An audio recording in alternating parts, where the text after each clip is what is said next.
तना सकेत लहंगा तेरा में कैसे आता।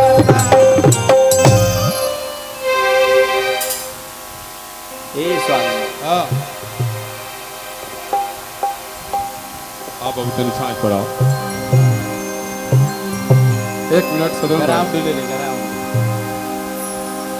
महिलाओं मेरे पास आओ। अब देखिए गीत संगीत का होला, मजा का होला। हे सुंदरी, आज कुरुक्षेत्र में पहली बार तू आई है, आज वीर गति को प्राप्त होगी। क्या नाम है तहार? मुस्कान। मुस्कान लेबू का नेताजी के जान। बाप रे बाप, पहले पिया बुल्लू बुझाती अंदर मुंडा स्वामी के उल्लू। यही खाने चलवे ना सुंदरी। और जो भी है आप लोग शिरकत के साथ सभी लोग खाए जाएंगे चारों तरफ और पूरे हमारे सुजीत भैया मोनू जी सभी लोग जुटल बा, पिंटू यादव सभी लोग जुटल में बहुत सारा प्यार आशीर्वाद सब भाई लोग जुटल बा। सब लोग के तनी प्यार आशीर्वाद मिले के चाहे। हाँ जी कि हमारा पास रुपया एडवांस नहीं खे तो यही से तो प्यार के रोमांस नहीं खे। अरे तो कर प्रमोद प्रेमी के सुनामी लहर में आ गईबू। अरे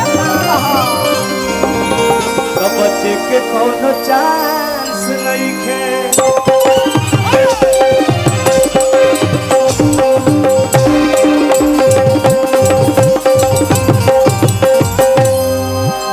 बस कर रे पगली जाए दे, अभी लागल बाटे भूख पहले खाए दे। देखिए को गाना हम बोले रहे। कौन गाना? हर की सोना हर चूमा मिठाई ले खा दे। बहुत सारा आप सब प्यार आशीर्वाद देते हैं। वो गाना का भाव बका स्वामी जी कैसे कैसे चारों तरफ फैल जाएगा। आज स्वतंत्र भैया के प्यार और पूरे हमारे भाई लोग के प्यार आशीर्वाद आप सबके बीच में। आप सबके भाई ये जाई बात आप सब प्यार आशीर्वाद जरूर बनल रखा सब। ये छोटी जे छोटी कि तहरा छोटी से छोट लगता कि नहीं छुअता नहीं मुँहता कि नहीं महुआ के रस में कि तहरा दिलवा में हमरा तो खोट लगता। ये छोटी ये छोटी ये छोटी ये छोटी तहरा छोटी से छोट लगता।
चल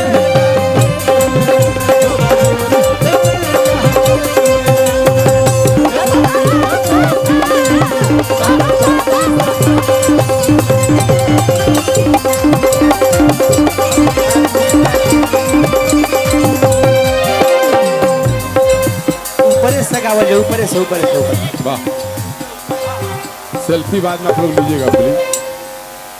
पक सिंगार के बेकार कर लो। जी। नमस्ते नमस्ते, हेलो हेलो, जी जी, कि हमारे सबक सिंगार के बेकार कर लो। हम सिंगार के बेकार करेला, कि कब टूट के न हम पे प्रहार कर लो, कि कब सबक सिंगार तू बेकार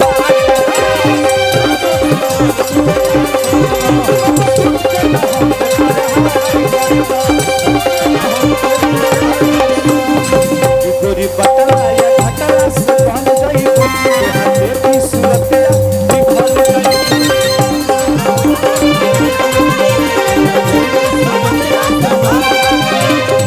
कि तोहर कोहबर के नीचे हर भीमोट लहराता,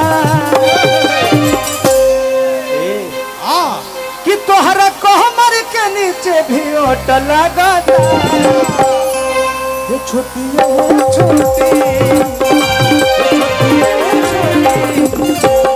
छोटी से छोटी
स्वामी जी हाँ जी।